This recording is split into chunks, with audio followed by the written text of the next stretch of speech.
Praise the lord. సహోదరులు భక్సింగ్ గారి అనుభవంలో దేవుడు తనకు బయలుపరిచిన దైవ మర్మములు.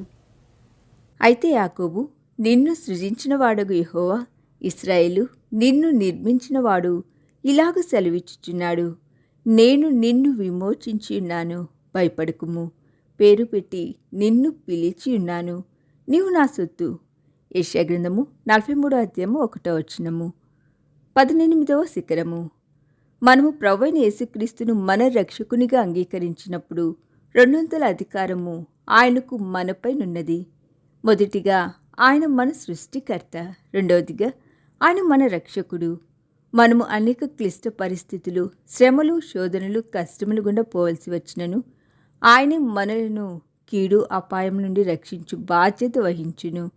ఏ భేదం లేకుండా మనలో ప్రతి ఒక్కరము ఏదో ఒక రకమైన క్లిష్ట పరిస్థితి, పరీక్ష లేక శ్రమల ద్వారా పోవలసి ఉన్నది. ఇశ్రాయేలు ఐగుప్తు నుండి బయటకు వచ్చినప్పుడు వారు ఎర్ర సముద్రం గుండా పోవలసి వచ్చెను. నిర్గమకాండం 14:6-29 ప్రభు ఎట్లు వారిని ఎర్ర సముద్రం గుండా క్షేమముగా దాటించునో వ్రాయబడి ఉన్నది. శత్రువు మనల్ని ఏ రీతిగా వెంటాడినను పర్వాలేదు, చివరకు వాని తంత్రములన్నీ వ్యర్థం చేయబడును. మరియు ఒక దినమున శత్రువు దేవుని శక్తి చేత మృంగివేయబడుటను నీవు చూడగలవు. ఆత్మ సంబంధముగా మోసపరచుటకై శత్రువులు మనకు విరోధముగా లేచినప్పటికీ వారు ఏ కీడు చేయుటలోనైనను జయము పొందలేరు. కొన్ని పర్యాయములు వారు ఆస్తులకు నష్టం కలిగించవచ్చును, కానీ ఆత్మీయముగా నష్టం కలిగించుటలో వారు విజయం పొందలేరు. మనల్ని విమోచించుటకై యేసుక్రీస్తు ప్రభు గొప్ప క్రయమును చెల్లించెను.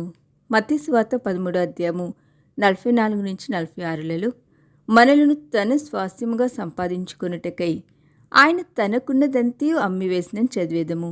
మనకున్న అల్పమైన జ్ఞానమును బట్టి మనము తప్పులు చేయకు ఉండలేము.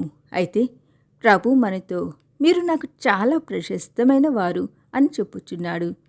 అంతేకాక మనము తప్పిదమును చేయకుండా తప్పించుటకు కూడా సాధ్యమైన ప్రతి ఏర్పాటును ఆయన మన కొరకు చేసి ఉన్నాడు. ఆశ్చర్యకరముగా లోకములోని అనేక భాగముల నుండి దేవుడు తన వర్తమానికులను పంపును.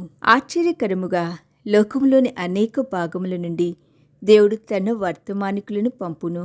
అదే రీతిగా లోకములోని అనేక భాగములలోని ప్రజలు ప్రస్తుతం మన కొరకు ప్రార్థన చేయుచున్నారు.